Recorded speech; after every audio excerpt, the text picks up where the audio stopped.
Pessoal, dando sequência então na nossa revisão dos conceitos que a gente já viu lá no mês de março, vamos abordar agora as variáveis que são estudadas na matemática financeira. Aí, independe se é sistema de juros simples ou se é sistema de juro composto, as variáveis são as mesmas.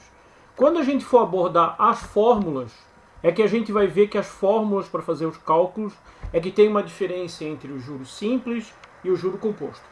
Então vamos agora parar um pouco, né, e analisar essas variáveis que estão envolvidas nos cálculos. A primeira variável que a gente vai analisar é o que a gente chama de capital.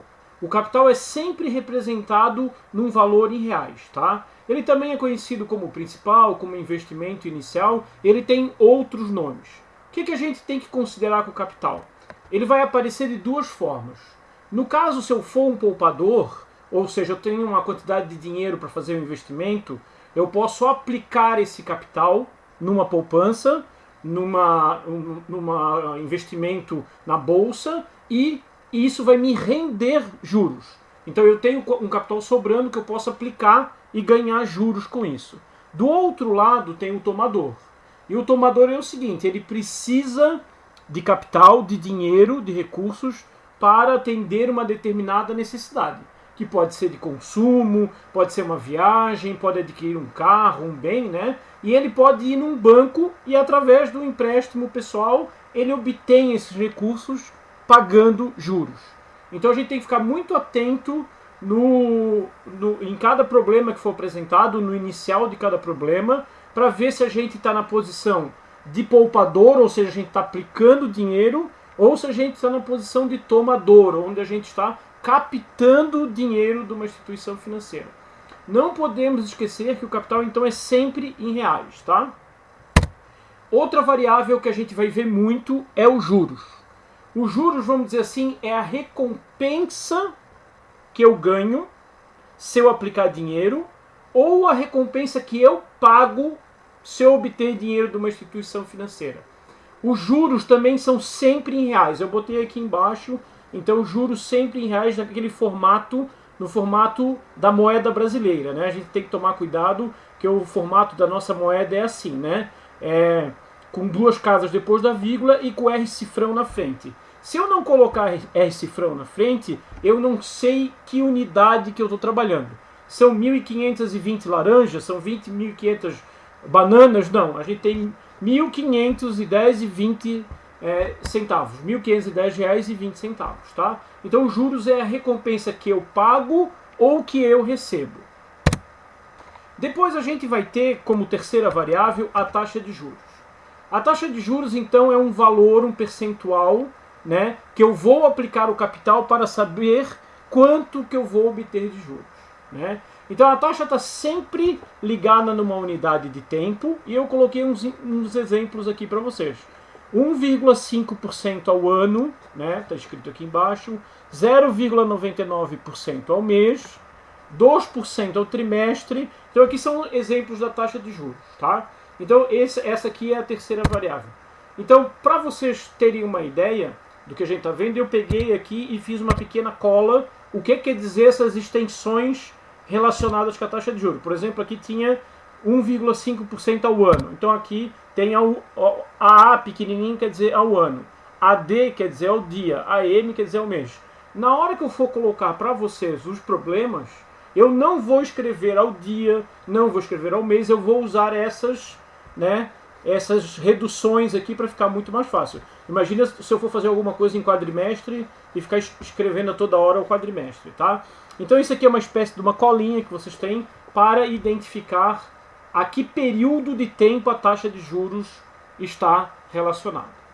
Tem uma coisa na taxa de juros que é o seguinte, na hora que a gente for usar as fórmulas, eu não posso usar ela nesse sentido aqui, ou nessa formatação aqui que é o em percentual. Eu tenho que transformar ela para o que a gente chama de taxa unitária ou decimal.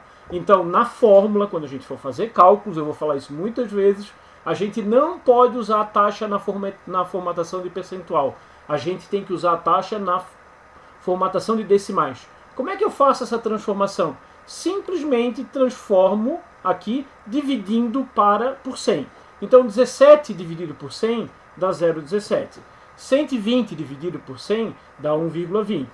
2 dividido por 100 dá 0,020. Então a gente já tem aqui, então isso aqui é primordial na hora de resolver os resultados. Se eu for para a fórmula e colocar essa taxa aqui, eu estarei errando em 100 vezes. Então a gente tem que tomar muito cuidado. Durante os exemplos de exercício prático, vocês vão ver que eu vou falar isso muitas vezes. Então a gente ainda tem uma quarta variável que é chamada de montante. O montante então vai ser a soma do capital, que a gente já viu lá na frente, com os juros. Ou seja, eu vou num banco, né, sou um tomador, peço R$100 emprestado para o banco.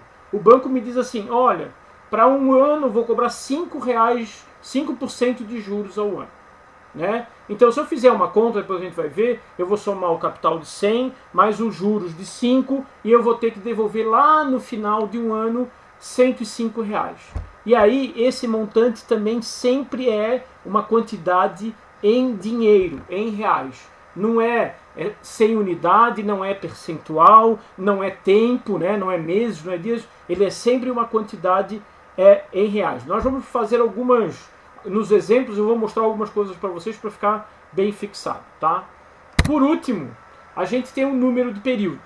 E aí o número de períodos quer dizer meses, anos, semestre, bimestre em que o capital ficou aplicado ou a quantidade de tempo que eu peguei esse dinheiro emprestado, né? No Brasil se trabalha muito com meses e anos. Se você for num banco pedir um empréstimo, normalmente é trabalhado, você vai receber a taxa ao ano e a equivalente dela em meses, tá? Então a gente tem aí 5 variáveis que são utilizadas na matemática financeira. Aqui no caso do número de períodos, que alguns autores chamam de tempo, eu fiz aqui uma equivalência de períodos para vocês, porque vocês também precisam, né, guardar isso aí. E é uma coisa que você tem que parar e dar uma pensadinha, porque está no nosso dia a dia.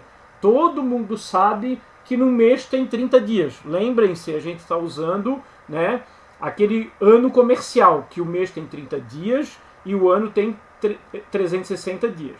Então, um mês tem 30 dias, 2 meses tem 60 dias, também chamado de bimestre, 3 meses tem 90 dias, também chamado de trimestre, e aí na sequência, tá? Então eu tenho que mais ou menos ter isso aqui em mente, porque pode ser que seja necessário eu transformar um mês para dias, pode ser necessário eu transformar um mês para ano, então eu tenho que saber mais ou menos essa equivalência aí.